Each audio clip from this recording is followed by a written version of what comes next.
Je voudrais vous inviter à ouvrir avec moi la Bible dans l'évangile de Matthieu, le chapitre 16. Ce matin, nous allons faire, après Pâques, c'est Pâques.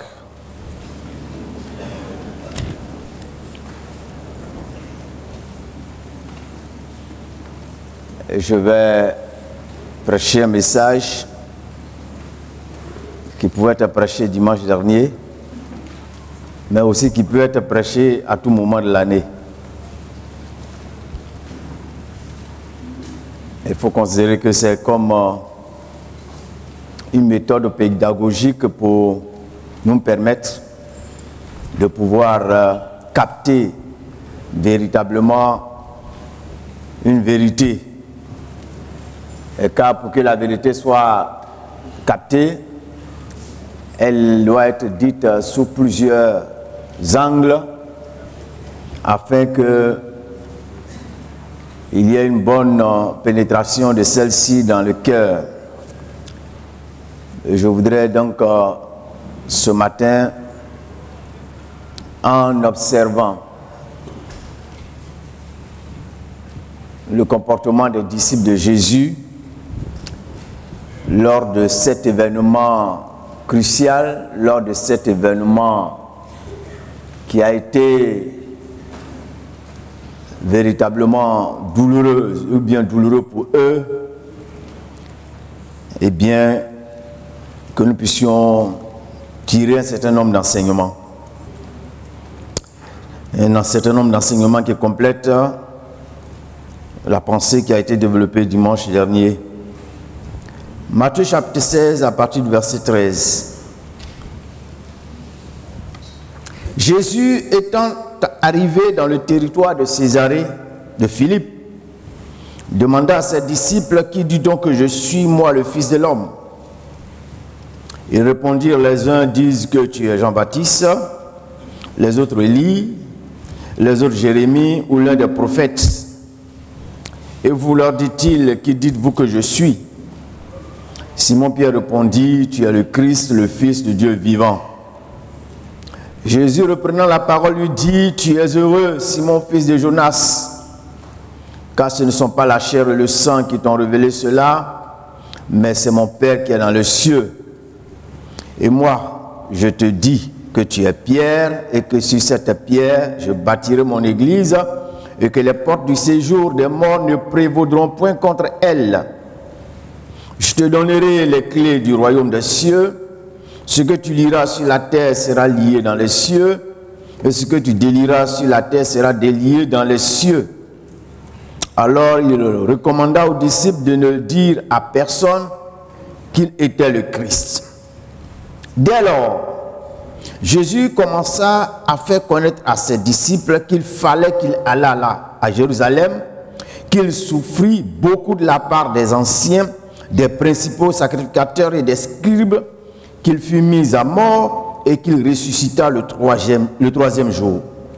Pierre, l'ayant pris à part, se mit à le reprendre et dit: à Dieu ne plaise, Seigneur, cela ne t'arrivera pas.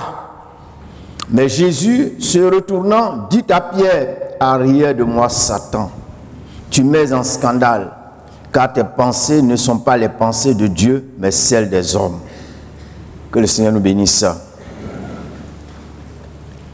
Comme je l'ai dit, nous pouvions très bien avoir comme thème de notre message le dimanche dernier celui-là. Cette pensée aurait pu être développée. Et ça fait un moment qu'à l'approche de Pâques, j'ai commencé à passer en revue tous ces différents passages-là. Et une pensée s'est dégagée dans mon esprit. Pourquoi les disciples ont échoué avant et les jours qui ont suivi la passion du Christ? Ils ont échoué parce que quand on passe en revue tout ce qui s'est passé et tout ce qui les a vus, où on les voit en action dans ce contexte-là, la conclusion à laquelle on aboutit, c'est qu'ils ont échoué. Ça a été un moment d'échec pour eux. Ils n'ont pas véritablement adopté les attitudes idoines. Ils ont été complètement, ils sont passés à côté de la plaque. Eh bien, c'est sur cela que nous allons réfléchir ce matin. Et cela nous interpelle à bien des égards. Parce que ce qui est arrivé aux disciples peut très bien nous arriver également. Les attitudes développées par les disciples, nous les développons également à des degrés divers dans le cadre de notre vie spirituelle. Et leur attitude et les nôtres traduisent parfaitement notre méconnaissance ou bien notre oubli des privilèges qui accompagnent effectivement le sacrifice accompli par le Christ à la croix en faveur de l'humanité entière et plus particulièrement des disciples que nous sommes. Parce que les heures ou bien les jours qui ont suivi cet événement, même au lendemain, eh bien, les disciples n'ont pas eu l'attitude convenable. On peut considérer que ça a été un temps de défaite. Un temps de défaite pour eux. Dimanche dernier, nous avions chanté « Christ est ressuscité ». Et nous savons que il est évident de dire que si nous voulons rapprocher cela des disciples, autant nous avons chanté que Christ est ressuscité, tout en chantant cela, eh bien nous manifestions dans notre fort intérieur des pensées qui étaient celles des disciples lors de cet événement-là. Très souvent, face aux situations que nous rencontrons, eh bien, nous avons des attitudes qui ressemblent aux attitudes des disciples. Dans ce contexte-là, alors que ce qui était en train de se passer était annonciateur de grandes choses et des choses bénéfiques pour eux. Alors que ce qui était en train de se passer, ils en avaient largement été avertis par le Seigneur. Mais malgré cela, ils vont passer à côté de leur sujet. Ils vont carrément faire faillite dans cette période de temps. Cela interroge et cela nous interroge. C'est pour cela que nous allons, dans un premier temps, passer en revue quelques textes bibliques où Jésus parle de sa mort et de sa résurrection. J'ai essayé de répertorier ces passages. Dans mon décompte, j'en ai trouvé à peu près 16. Mais il y en a un peu plus. Je me suis contenté de ces 16 passages et j'ai demandé à ce que les frères de la communication mettent ces différents passages. Il s'agit des allusions directes et indirectes que le Seigneur fait en relation avec cet événement-là. Et ce qui est frappant, c'est que tous les évangiles mentionnent ces choses, ces avertissements du Seigneur à ses disciples. Parce que ces choses, il les a dit en grande partie aux disciples, pour les avertir, pour les prévenir. Matthieu en a parlé, Marc également, Luc, Jean. Et c'est tout un ensemble de textes qui sont là. Je ne veux pas véritablement les énumérer, mais ceux qui veulent, eh bien, pourront, en voyant ce qui s'affiche, noter et eux-mêmes exploiter cela. Mais, en grande partie, on peut dire que Jésus savait dans le détail près ce qui allait lui arriver. Ce n'était pas une surprise. Ce n'est pas venu tomber sur lui comme ça. Il savait qui devait le livrer. Il savait le lieu, le jour, l'heure. Alléluia. Sans oublier qu'il a indiqué, quand Marie a cassé le parfum de grand prix et qu'elle a pris ses cheveux pour pouvoir essuyer ses pieds, elle a dit il dit qu'elle a fait ça pour sa sépulture. Parce qu'il savait que lorsqu'il allait mourir et enterré, eh bien, les disciples n'auraient pas le temps de pouvoir satisfaire à ces rites funéraires qui consistaient à aller embaumer son corps, comme cela se faisait de coutume. Et il a déjà averti que lui, il n'aurait pas droit à cela dans tous ces passages. Par ailleurs, lorsqu'il annonçait cela aux disciples, il ne le faisait pas avec tristesse. Si vous lisez ces passages, c'est ce qu'on constate. Il ne le faisait pas avec tristesse. Lequel d'entre nous, sentant sa mort arriver, va dire cela à ses proches avec joie, avec sérénité. Mais lui, il annonce à ses disciples avec une pointe de sérénité. Il n'était pas affligé de cela. Ensuite, il ne le faisait pas donc avec amertume, mais le plus surprenant, quand vous examinez les événements, lorsqu'elles sont survenues, eh bien, on avait l'impression que Jésus contrôlait la situation. Alléluia. Un événement aussi grave, une situation aussi grave dans laquelle il était, on avait l'impression qu'il contrôlait la situation. Oui, il contrôlait la situation parce qu'il était Dieu et parfaitement Dieu. Alléluia. Dieu est le maître des temps et des circonstances. Rien ne le surprend. Et étant Dieu, il manifestait là sa divinité. Parce que pour lui, la mort n'était pas une fin en soi. Parce que lui, Dieu, il est le Dieu de la vie. Il peut mourir et il peut ressusciter. Alléluia. Alors, c'est ce qui se dégageait du Seigneur. C'est tout cela qui se dégageait. Mais à l'opposé, en contraste, c'est un constat d'échec qu'on établit par rapport aux disciples. Et parmi les disciples, j'ai relevé un certain nombre de réactions. Mais ce qu'il faut relever, c'est que ce soit les hommes ou que ce soit les femmes, personne n'a fait exception. Personne n'a été au-dessus du lot.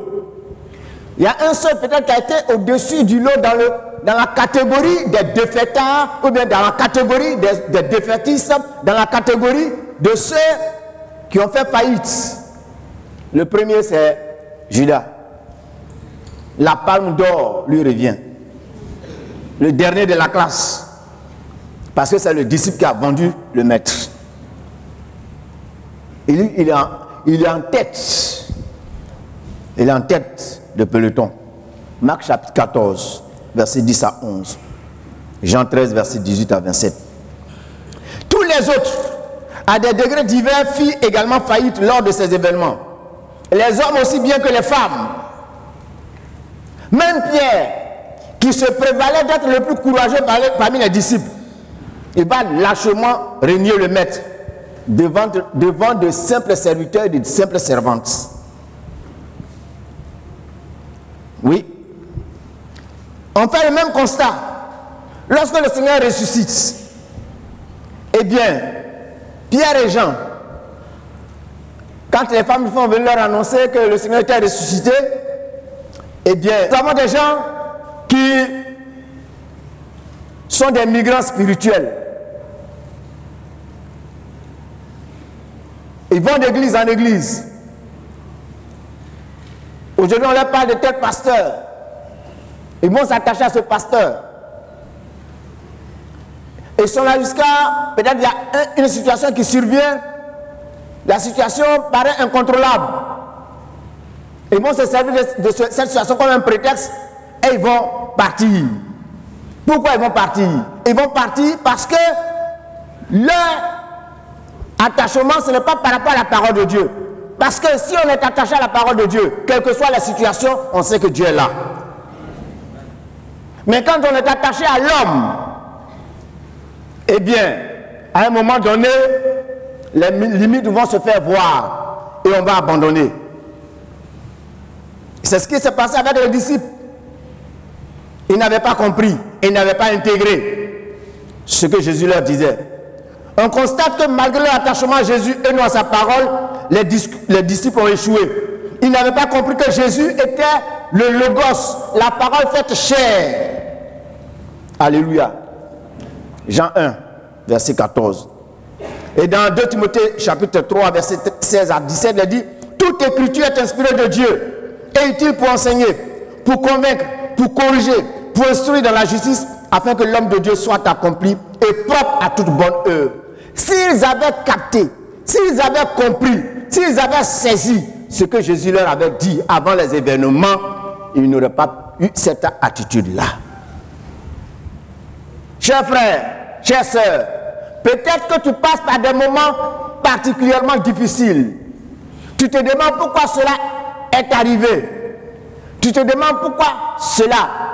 Mais déjà, dis-toi que Dieu t'a averti. Le Seigneur t'a averti. Tu es aujourd'hui certainement déstabilisé. Pourquoi tu es déstabilisé? Tu es déstabilisé parce que tu n'as pas certainement pris en compte ce que le Seigneur t'a dit avant que ce qui est arrivé n'arrive. Vous savez, chers frères, chères sœurs,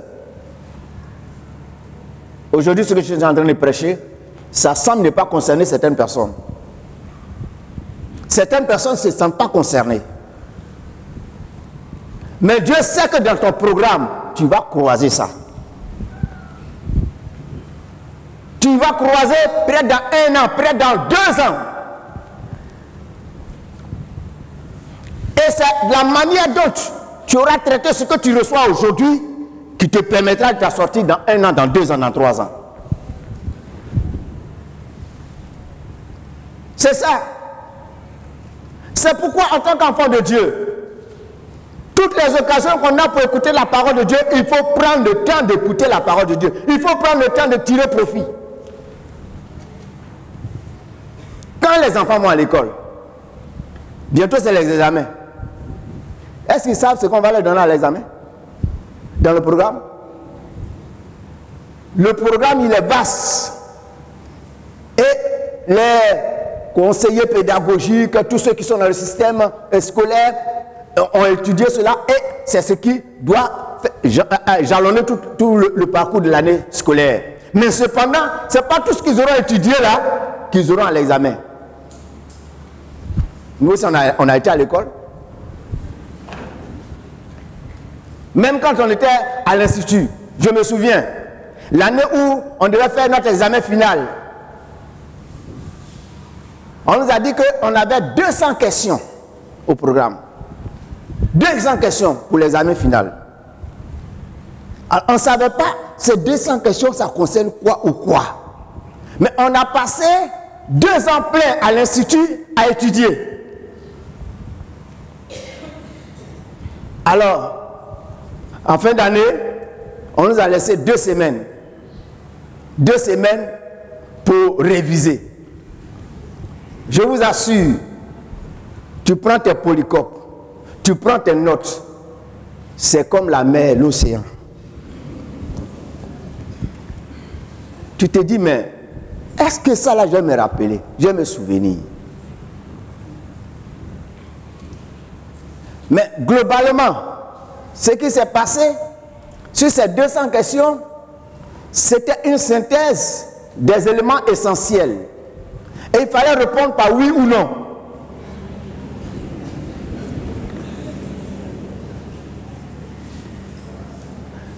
Quand le jour est arrivé, on nous a donné à chacun avait son exemplaire de questions. Et il y avait la feuille dans laquelle tu dois mettre les réponses. Quand on a appris ça, en tout cas, on était désorientés. Parce que nous, on s'est imaginé qu'on allait prendre bic et puis on va écrire jusqu'à... Et puis, ça allait concerner tout, alors que ça ne concernait pas tout. On s'est rendu compte qu'on s'est un peu fatigué pour rien. Moi, à mon sens, quoi. On nous a dit qu'on avait 3 heures. Moi, j'ai rendu ma copie en 45 minutes. 45 minutes, j'ai fini. Alors, j'étais là, j'ai dit, mais j'ai fini tôt comme ça. Est-ce que c'est vrai? C'est tout ça, c'est fini?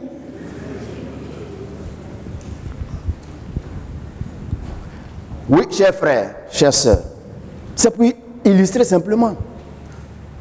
La parole de Dieu, on doit la prendre au sérieux. Regardez combien de temps Jésus a pris le temps de parler à ses disciples. Il a pris le temps de les avertir, il a pris le temps de les avertir, il a pris le temps de les avertir. Mais ils n'ont pas fait cas. Ils n'ont pas fait cas. Et quand la situation, le temps est arrivé, tous sont passés à côté de leur sujet. Chers frères, chères sœurs, notre foi doit se battre, doit s'asseoir sur la parole de Dieu, doit se fonder sur la parole de Dieu. Et aujourd'hui, nous avons besoin d'avoir un nouvel attachement à la parole de Dieu. Nous avons besoin d'avoir un amour nouveau pour la parole de Dieu. Cela est important. C'est ce qui va nous permettre de pouvoir relever les défis. C'est ce qui va nous permettre de pouvoir nous en sortir. Et ce n'a pas été le cas des disciples de Jésus. Continuons. Lors de son arrestation, de ses différents jugements et de sa crucifixion, et le jour de sa résurrection, et les jours qui ont suivi ce dernier événement, ces jours-là furent des jours tristes pour les disciples. Ça a été des jours dramatiques pour eux. Eux qui devaient se comporter comme des sachants. Vous savez, quand vous connaissez la parole de Dieu et qu'une situation arrive, la parole de Dieu vous donne la solution. Il y a des situations au moment où tout le monde pleure, toi tu es serein, tu es tranquille, tu es imperturbable. Au moment où les gens sont en train de se comporter comme des enfants, toi tu te comportes comme un adulte, un sachant. Aujourd'hui, la plupart dans nos églises sont des enfants. C'est devant les situations on sait qui est qui. Et face à la situation qui est arrivée aux disciples, c'est là qu'on a pu voir qui ils étaient. Ils devaient se comporter comme des sachants. Ils devaient avoir une attitude digne et positive. Malheureusement, chacune de ces étapes, ce fut le chef sur toute la ligne. À cet égard, il y avait un contraste saisissant entre le Seigneur lui-même, qui subissait ces choses dans sa chair, et eux, ses disciples. En effet, lui, il était calme, il était serein, il était digne. Mais au niveau des disciples, c'était la catastrophe. Chers frères, chères sœurs, comme je l'ai dit, je ne connais pas les rendez-vous que tu as, les rendez-vous que Dieu te donne dans ta vie future, dans quelques temps de ton existence. Mais pour que tu puisses avoir l'attitude que Jésus a eue pendant cette heure terrible, intègre la parole de Dieu dans ton cœur. Attache-toi à la parole de Dieu. C'est la parole de Dieu dans ton cœur. C'est elle qui te permettra d'avoir cette attitude digne qui a été celle du Seigneur. Alors, en tant que disciple du Seigneur, en tant que ses disciples, quels étaient les bénéfices qu'ils devaient retirer de ce qui se passait et de ce qui était en train de se dérouler sous leurs yeux? Quels étaient les bénéfices? Jésus s'est attelé à leur faire comprendre cela dès le départ, mais ils n'ont pas capté, ils n'ont pas compris. Il s'agit ici de passer en revue tout ce que les disciples retirent comme bénéfice de l'œuvre que Christ a accomplie à la croix. Et donc souvent, nous ne savons pas tirer profit ou que nous mettons en oubli face aux défis de la vie quotidienne. Oui. Christ est ressuscité, nous l'avons chanté. Tu l'as chanté dimanche dernier. Mais au cours de la semaine, tu as démontré que Christ est ressuscité dans ta vie? Est-ce que tu as intégré véritablement dans ta vie les bénéfices qu'on est censé retirer de sa résurrection? Les disciples ont eu une attitude négative face à cet événement parce que pour eux, l'idée de la mort fait partie du domaine des choses impossibles humainement parlant. Jésus est mort, c'est fini, c'est fini. Est-ce que quand quelqu'un est mort, on dit ouavier? Dernièrement, quand mon ami Guigui est décédé, je ne savais pas, on est arrivé à la clinique où il est décédé. Et c'est le pasteur Nelbien qui était là-bas, le premier. Quand on est arrivé, il m'a fait signe. Et puis, bon, il est monté à bord de la voiture. Et puis, il m'a dit ceci: mon frère, c'est fini. Quand il m'a dit c'est fini, on a tous compris qu'il il n'y avait plus rien à faire. Pour l'homme, la mort, ça veut dire que c'est fini. Et la réaction des disciples intègre cette réalité humaine. Face à la mort, pour l'homme, c'est fini. Oui, c'était ça. Mais déjà, le Seigneur les avait prévenus qu'il ressusciterait et que cette impossibilité deviendrait possible désormais. Alléluia. Je vais mourir, mais soyez rassurés, je vais ressusciter. La mort, elle est impossible, mais pour moi, elle est possible. C'est d'ailleurs ce qu'il confirme après sa résurrection. Quand il dit dans Matthieu 28, verset 18, « Tout pouvoir m'a été donné dans le ciel et sur la terre. » Tout pouvoir m'a été donné dans le ciel et sur la terre. Je suis ressuscité. C'est la preuve que j'ai tous les pouvoirs, y compris le pouvoir sur la mort. C'est ce que je vous disais. C'est ce que je m'attelais à vous faire comprendre. Et vous ne comprenez pas. C'est ce qui a fait que dans ces jours, vous avez une attitude pitoyable, des comportements tout à fait pitoyables. Mais je vous dis que tout pouvoir m'a été donné dans le ciel et sur la terre. Oui, avec la mort et la résurrection de Jésus, ce que nous devons retenir, c'est que impossible devient possible en Christ. Impossible devient possible en Christ. Quelles sont les impossibilités de ta vie? L'apôtre Paul était confronté, d'après certaines opinions, à une maladie. Il a prié le Seigneur. 3 fois le Seigneur lui a dit, ma grâce te suffit. Et Paul dira dans Philippiens 4, verset 13, je puis tout par celui qui me fortifie. Quand bien même qu'il avait un handicap en lui, mais il dit qu'il pouvait tout par celui qui le fortifie. Parce que celui qui le fortifie s'appelle Jésus, le ressuscité. Chers frères, chères sœurs, Jésus a ressuscité pour que ton impossibilité devienne possible.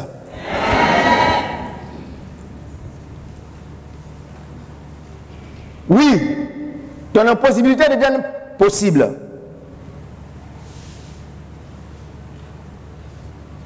Quel est ton propre regard sur ta propre personne? Qu'est-ce que tu as intégré de la part des gens sur ta personne? Vous savez où on est là? Parfois, il y a des gens qui nous ramènent des clichés et qui nous font intégrer des clichés négatifs de nous-mêmes. Des gens qui nous amènent à voir, toi, tu ne seras jamais rien. Et parfois, même, il y a des parents qui ont le culot même de dire à leurs enfants, toi, tu ne seras jamais rien et rien du tout. Et il y a des enfants, des jeunes gens, des femmes, des hommes à qui on a dit ça, qui ont intégré. Et puis, ne connaissant pas le Seigneur, ils ont capté ça. Et cela a joué sur leur psychologie. Cela a joué sur leur morale. Cela a fait qu'ils n'ont pas su, ils n'ont pas pu percer. Mais quand ils ont connu le Seigneur et qu'ils ont, avec le Seigneur, réglé cette question, le Seigneur a fait d'eux ce qu'il voulait et ils sont devenus quelqu'un. Cher ami, n'écoute pas ton cœur. N'écoute pas ce que les gens disent. Parce que Jésus est mort, il est ressuscité. Jésus étant mort et ressuscité, ce qui était impossible devient possible. Ce qui fait que tu te morfonds dans ton coin, tu t'appuies toi sur lui-même, tu sur toi-même, tu te regardes des regards qui fait pitié. Cesse de te regarder avec pitié parce que Jésus est ressuscité. La mort, quel ennemi terrible, tu n'as pas pu le retenir. Si la mort n'a pas pu le retenir, ce n'est pas les autres choses que Jésus ne fera pas. Il faut intégrer cela. C'est ce qu'ils n'ont pas compris. Ils avaient peur. Ils avaient peur de qui? Ils avaient peur de ceux qui étaient venus arrêter Jésus. Ils avaient peur des chefs religieux juifs. Ils avaient peur des Romains.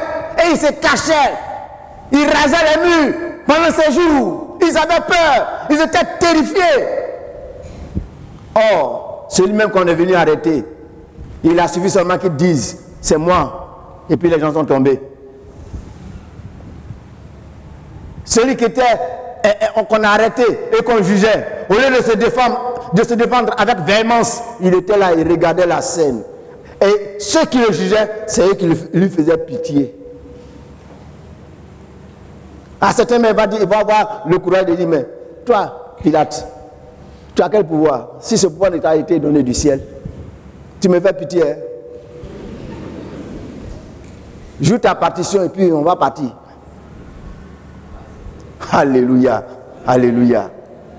Oui, s'ils avaient compris ça, ils auraient eu une autre attitude. C'est notre façon de percevoir les choses qui détermine nos réactions face aux situations. Et notre façon de percevoir les choses conditionne nos réactions. Et pour que nous soyons conditionnés par les bonnes choses, laissons-nous conditionner par la parole de Dieu. La mort et la résurrection de Christ annoncent l'espérance de la résurrection et l'éternité dans la gloire à ceux qui l'accepteraient et feraient route avec lui jusqu'à la fin de leur parcours sur terre. La mort et la résurrection de Christ annoncent également aussi notre propre résurrection. Dans Galates 2, verset 20, Paul dit, j'ai été crucifié avec Christ et si je vis, ce n'est plus moi qui vis, c'est Christ qui vit en moi. Si je vis maintenant dans la chair, je vis dans la foi au Fils de Dieu qui m'a aimé, s'est livré lui-même pour moi. Romains chapitre 6, verset 3 à 11. Enfin, Christ est mort. Christ devait mourir et il est mort et il est ressuscité. Cela est vecteur, sinon porteur d'assurance, de sérénité face à toutes les formes d'adversité avec l'avènement du Saint-Esprit. Normalement, à partir des révélations faites par le Seigneur, les disciples devraient être dans cette disposition d'esprit. Ils devaient être sereins. Chers frères, chères sœurs, nous suivons un Seigneur qui est ressuscité.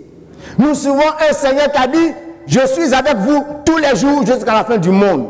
Donc si je passe par la vallée de l'homme de la mort, le Seigneur Jésus est avec moi. Si je passe par le désert ou par le feu, le Seigneur Jésus est avec moi. Ne l'oublie jamais. Même quand les hommes te trahissent, même quand les hommes te laissent sur le carreau, mais dis-toi que Jésus est en train de faire route avec toi. Et il a dit cela, il a déclaré cela dans sa parole. Crois sa parole. Par conséquent, reste serein, reste calme, sois tranquille. Au lieu que tu te remues dans tous les sens et que tu ailles dans toutes les cuisines pour raconter ton histoire. Et que tu te vends toi-même moins cher. Et que tu donnes le couteau à tes adversaires pour te poignarder dans le dos. Reste tranquille. Parce que Christ, mourant et ressuscitant, c'est la sérénité et l'assurance qu'il nous apporte. Il n'y a donc plus de condamnation pour ceux qui sont en Jésus-Christ. Car si notre cœur nous condamne, Dieu est plus grand que notre cœur et il connaît toutes choses. Soyons sereins. Christ mort et ressuscité, c'est la fin des sacrifices rituels coutumiers chez les Juifs et autres rites funéraires que ce que Marie devait faire. Les autres femmes étaient allées accomplir ces rituels. Mais Pâques annonçait quelque chose de plus grand. Jésus-Christ, mourant et ressuscitant, annonçant quelque chose de plus grand que cette Pâques rituelle auquel ils étaient habitués. Hier, par exemple, c'était la fin de la Pâques juive. Leur Pâques et la nôtre, il y a une semaine d'intervalle. Et ils continuent à célébrer la Pâques selon Moïse, depuis l'Égypte, leur sortie d'Égypte. Eux ne reconnaissent pas le Messie. Et ils sont toujours en train d'attendre le Messie. Or, nous savons que le Messie est déjà venu. Et donc, ce Messie étant venu, nous n'avons plus à nous soumettre aux rituels auxquels ils sont soumis, en mangeant des herbes amères, en tuant des animaux, et en les mangeant dans la forme de leurs ancêtres. Nous, on n'a plus besoin de cela, parce que Christ a payé le prix à la croix. Et Christ étant ressuscité, ça veut dire que nous n'avons plus être déjà abonnés aux rituels et aux sacrifices, aux coutumes. Ce n'est pas notre lot. On n'est plus abonné aux traditions. Non. Ce n'est pas ça notre lot. Nous faisons route avec un Seigneur qui est vivant. Il est vivant. Notre Seigneur a accompli toutes les Écritures.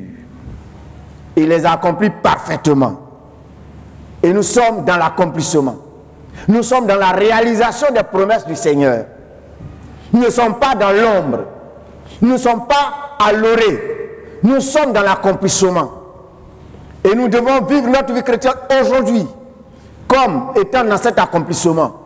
Nous devons vivre notre vie chrétienne dégagée de toute préoccupation, de tout souci par rapport à l'avenir. Parce que nos vies sont entre ses mains. Parce qu'il fait route avec nous. Il fait chemin avec nous. C'est lui qui nous conduit. C'est lui qui nous dirige. Et si même nous devons aller par le chemin de la mort, il sera avec nous. Et même si nous devons mourir, comme tous les hommes meurent, il y a l'espérance de la résurrection entre les morts. Il y a la gloire à venir. C'est ce qui doit être notre préoccupation. Toutes les choses aujourd'hui tentent de nous faire perdre notre joie, notre sérénité. Nous vivons dans un monde où l'angoisse est sémée, où certains jouent sur la peur, sur l'angoisse. Non, chers frères, même dans le milieu religieux, il y a des gens qui jouent à faire peur. Il y a des gens qui savent notre condition, notre arrière-plan spirituel et culturel et jouent sur ces choses-là. Chers frères et chères sœurs, nous avons un Seigneur qui est ressuscité. Le Seigneur Jésus est ressuscité. Et il est ressuscité et il nous garantit de tout. Alléluia. Il nous garantit de tout. Nous n'avons pas à vivre dans la crainte et dans la peur. Nous n'avons pas à vivre dans l'angoisse. Que le Seigneur nous aide. Voilà ce que je voulais, le Seigneur m'a mis à cœur, de répéter après cette Pâque. Oui, nous avons dit que Christ est ressuscité. Et c'est depuis que nous l'avons chanté, et nous l'avons commémoré. Est-ce que véritablement nous vivons comme s'il était ressuscité? Si ce n'est pas le cas, intégrons cette vérité dans nos réalités de chaque jour. Quelle que soit la situation qui vienne à vous, référez-vous au Christ qui est ressuscité. Considérez que sa mort et sa résurrection consistent à résoudre toutes les équations et vous donne les solutions à toutes vos équations. Que le Seigneur nous bénisse.